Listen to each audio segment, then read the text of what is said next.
மாண்புமிகு பேரவைத் தலைவர்களே, மாண்புமிகு நமது முதலமைச்சர் அவர்கள் கொண்டு வந்த ஆன்லைன் சூதாட்ட தடை சட்டத்தை இந்த மன்றம் விவாதமின்றி ஒருமனதாக ஏகமனதாக நிறைவேற்றிருக்கலாம் என்ற கருத்தினை நான் பதிவு செய்து அதற்கு பல்வேறு விவாதங்கள் இப்போ நடைபெற்றிருக்கிறது. இருப்பினும் மாண்புமிகு முதலமைச்சர் அவர்கள் கொண்டு வந்த இந்த ஆன்லைன் சூதாட்ட தடை சட்டத்தை அனைத்து இந்திய அண்ணா முன்னேற்ற கழகத்தின் சார்பாக முழுமையாக நாங்கள் வரவேற்று அமைகின்றோம். ஒரு கட்சிக்கு ஒருவர் விதம் என்று நீங்கள் பேச அழைச்சிங்க. அதிமுக வாங்குது எங்களுடைய அணி சேர்ந்தான் இருக்குது. நான் தான் எதிர்கட்சி தலைவராக இருக்கிறோம்.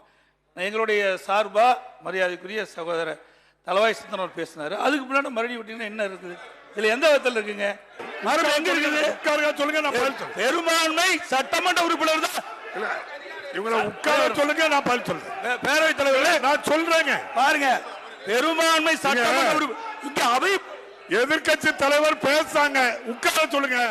நான் ஒரு முன்னாள் முதலமைச்சருங்கிற முறையில அவர் பேசக்கு அனுமதி கேட்கும் போது நீங்க பேசக்கூடாதுன்னு நான் சொல்ல முடியாது. இல்ல கேளுங்க, நான் சொல்றேன். எப்படி நியாயம்? நீங்க இதை பொறுத்த வரைக்கும் சட்டமன்ற உறுப்பினருடைய எண்ணிக்கை பொறுத்து நடக்குது. சட்டமன்ற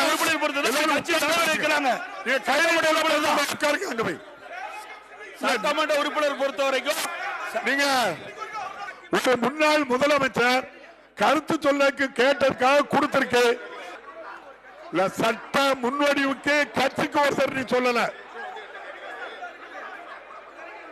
நீங்க பாருங்க, நீங்க பிரதான எதிர்கட்சி தலைவர் நம்முடைய ஐயா எடப்பாடி பழனிசாமி அவர்கள் தான். அதுல எந்த மாற்றமும் சொல்லல. அவங்க கருத்தை பதிவு பண்ணியிருக்காங்க, உங்க கருத்தையும் பதிவு பண்ணியிருக்கீங்க. இது முக்கியமான ஒரு மசோதா.